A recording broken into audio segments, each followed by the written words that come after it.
It's a way of the Mr. Quickie, oh yeah. I've been finding a lot of videos in my YouTube feed lately about the so-called crisis of meaning.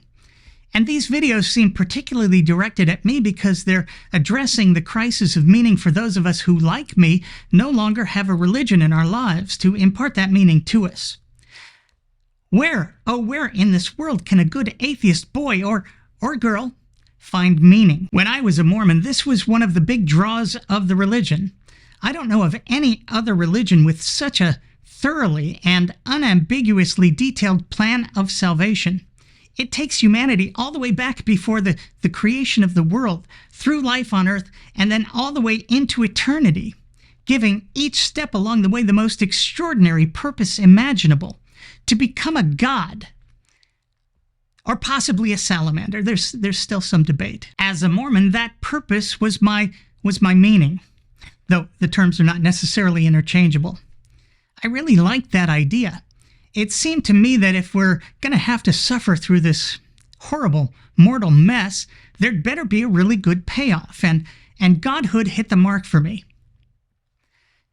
Until I thought about it for 2 seconds and realized that as God, I'd be creating various other Earths for my children where I'd have to watch them rape, murder, torture, commit genocide, etc. for all eternity. Not exactly my idea of heaven. Mormonism also shared an idea about life on earth that I hear frequently from Christians, that this life is a test. Will we choose good or evil? Passing that test is our purpose, giving our lives meaning. Of course, we'd all behave if God were standing around watching our every move, right?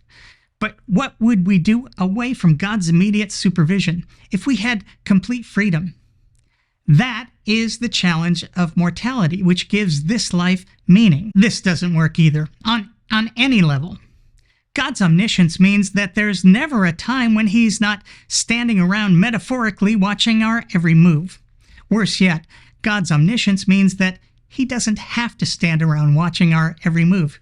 He's always known exactly what we do outside his immediate supervision, meaning this imagined test concluded long before we were ever created. In evangelical Christianity, the purpose and meaning of our lives is to believe a very particular, poorly documented story from thousands of years ago, and to embrace the assorted propositions which variously alleged holy men drew out of this story sometime later.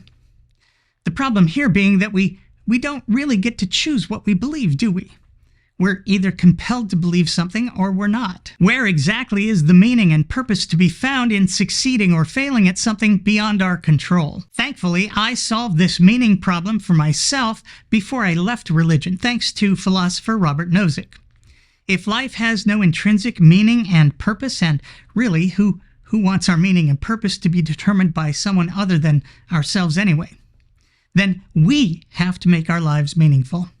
By making our lives mean something to other valuers of value, as Nozick put it, other sentient beings who have the ability and capacity to assess meaning and value. Here, the possibilities are endless, from caring for a pet or taking out your elderly neighbor's trash cans each week to working in a service industry or doing research to cure cancer or erectile dysfunction.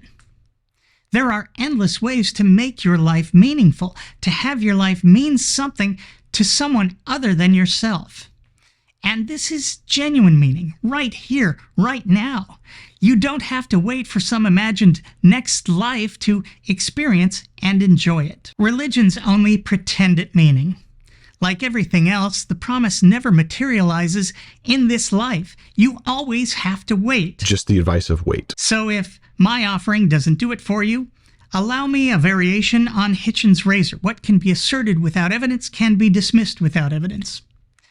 Religion will tell you that your life is filled with meaning and purpose. So will I. Your life is filled with meaning and purpose. Feel better? If not, then go make your life mean something. And let's all give a big round of applause for the people who discovered that little blue pill. Once again, I'm me. Thanks for watching.